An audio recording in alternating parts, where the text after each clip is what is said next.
How is everybody doing? Welcome to Red Alert Diaries Live with Tanya E. I'm hoping that you listened to this morning's episode because I gave a couple of points about how you can deal with your Goliath moments. Because here's the thing, life can be a bully, and there are moments we need to get an idea of how to survive those moments. So when you have your Goliath moment, be it emotional, be it physical, be it spiritual or otherwise, you can get through it. I gave a couple of touch points today to get you through your emotional Goliaths. However, if you are kind of like I was in the aftermath of my divorce, trying to figure out who you are, because having more clarity about who you are at the core of your being gives you a certain confidence and strength to move through. You don't pay attention to that. When you are confident in who you are, what you know you bring to the table, there are certain things that people say that won't rattle you. I got rattled. And I shared in this morning's episode how in those moments of rattling, I had to start just writing down moments that I appreciated.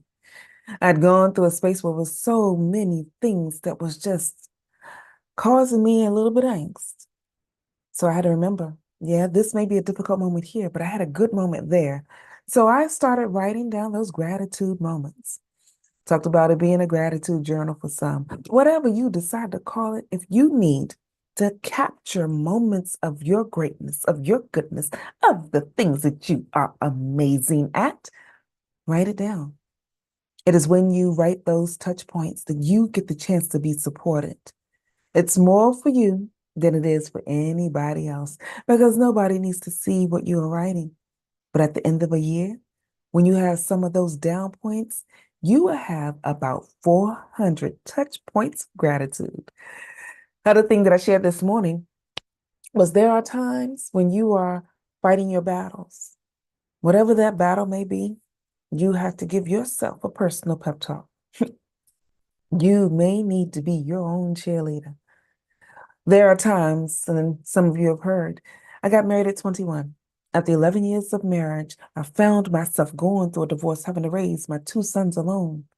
There were people that I thought would be there to support me, to help me, to be sort of my village, to keep things going. But when you go through a chaotic Goliath emotional moment like divorce, sometimes people don't know what to do, so they leave. Sometimes they're looking for your guidance, but you are stuck trying to figure out what to do for yourself. You cannot tell others what to do.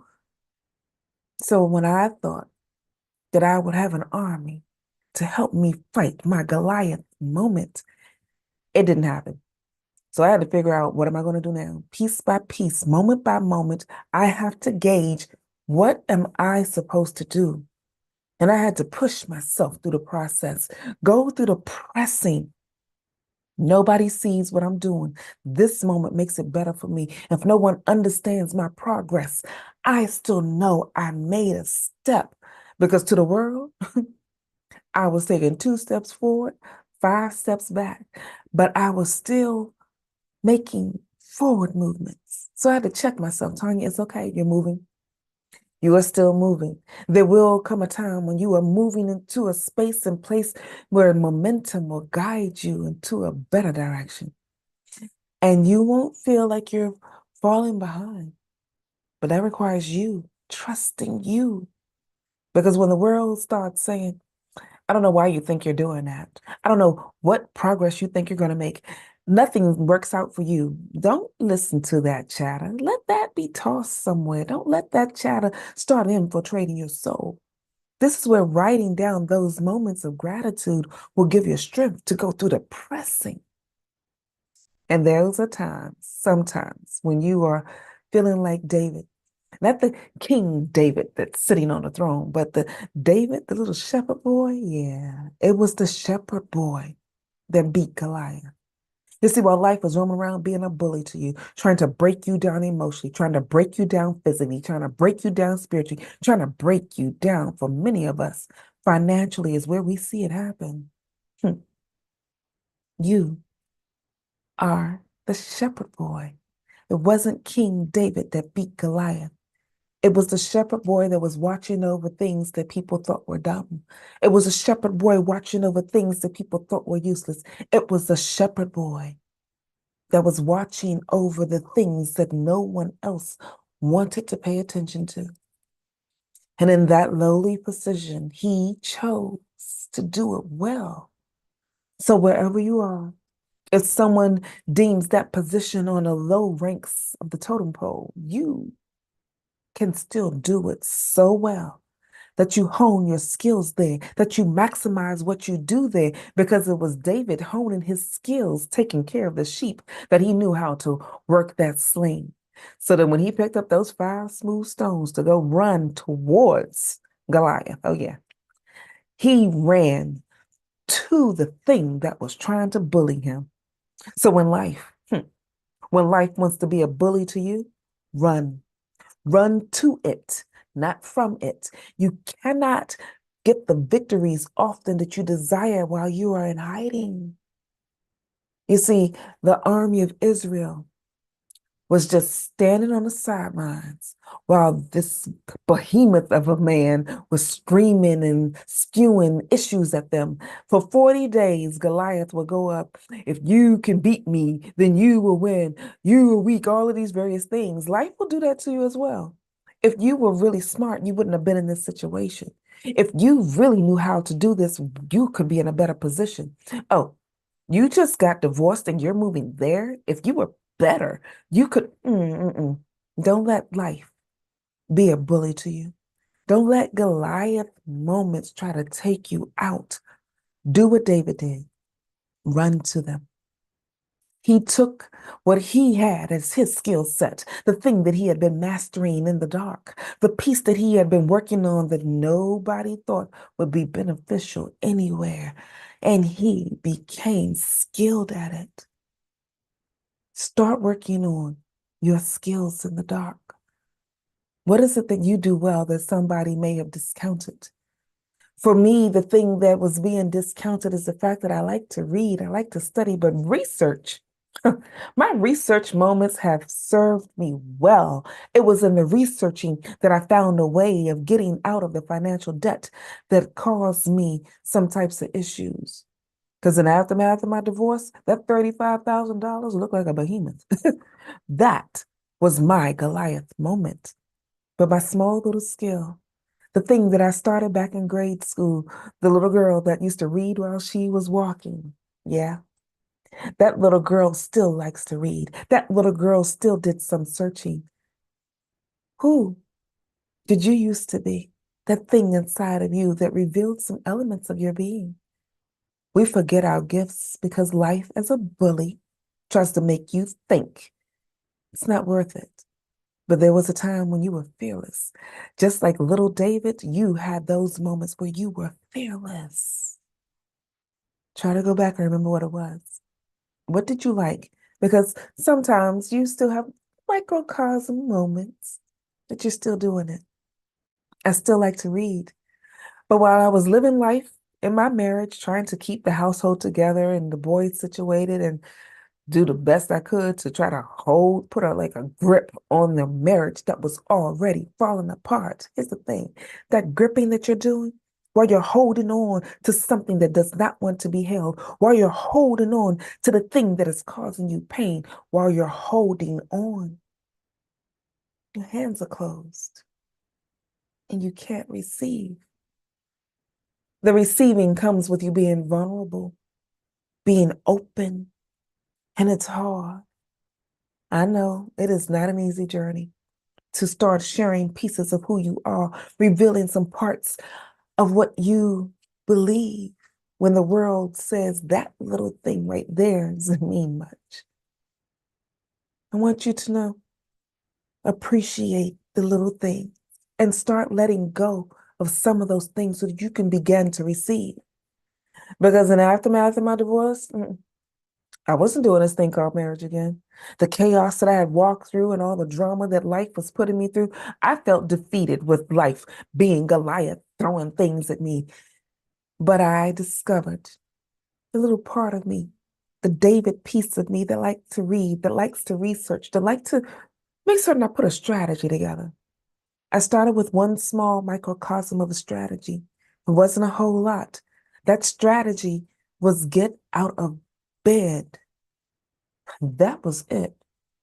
You do not have to do this on a grand scale. Start with the one small piece. I needed to clean up my whole apartment because in the chaos of my divorce, I just let it go. And then when I sent my children to go stay with my mother for that summer, I really let it go. So my first strategy moment was get out of the bed. And that was an entire strategy. I had to first decide to sit up because when you feel like life is a burden, you do not want to get out of bed. You find solace in the fact that you're in one space that feels safe. For some of us, we know that when we move from this moment, I'm going to have to deal with everything else. And you don't want to. You don't feel like you have the capacity. You don't feel like you have the strength. And for some, those that are natural leaders, the fighters, when you feel like your fight is done, you're tired. And moving means you've got to do it again. And you don't want to when you're going through those chaotic moments. So the fight in me was done. I didn't want to do this anymore. So my bed was a sanctuary of safety and languishing and just letting things be. And a palette of my excuses. So I needed a strategy. Step one, sit on the edge of the bed. So I had to finally do that part. Step two, sit here for at least 5 minutes so I don't immediately roll back into the bed because I was doing that. Step three, stand. Stand up and at least walk to the bedroom door. Step four, go to the bathroom. But even if I didn't have to go to the bathroom, go to the bathroom because the bathroom began to become a place of resetting for me. It is where I put the sticky notes. So if you listen to this morning's episode, I talked about writing sticky notes, putting post-it notes everywhere, those positive things that you've learned about you, put them everywhere. And for me, I began in the bathroom, putting them on the mirror. So if I got to the bathroom, at least I had a word that would support me, that gave me sometimes the courage to say, you know what, I'm not going to keep doing this way. Do what you need to do to defeat your Goliath moments. And if it's a small strategy, just like the one I just shared with you, begin. For somebody, that may seem like your David moments. Oh, that's nothing. That's so minute. But for you, oh, I want you to know that is a victory. That is a major victory, and I commend you. I commend you for doing it because I know, if no one else knows, I know how hard it is to get out of bed when you don't want to. I know how hard it is to fight and press through when it seems like you're doing it for no reason at all. I understand.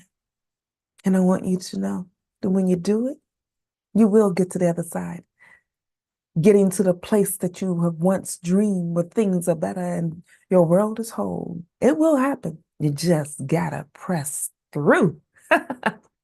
And so for today, you don't need anything else. Here's the one thing I want you to know. Small moments of strategy, small victory moments while you're doing them in what they call your little minor moments. You don't have to be a big old king to make certain that you get the victory because David, the shepherd boy, not David, the king, beat Goliath. And you can beat your Goliath as well. And so if any of this has resonated with you, like, share, subscribe, have others join in. And if you have a Goliath moment that you defeated, oh, leave that in the comments below because we can still extend this conversation. I'm glad I get the opportunity to join you, and I'd love to hear your thoughts as well. So, if you're looking to figure out what else was shared, you got to go back and listen to this morning's episode. I appreciate you being here, and I look forward to seeing your Goliath moments. In the meantime, this is Tanya E. Hood, walking in my purpose, and I want you to do the same.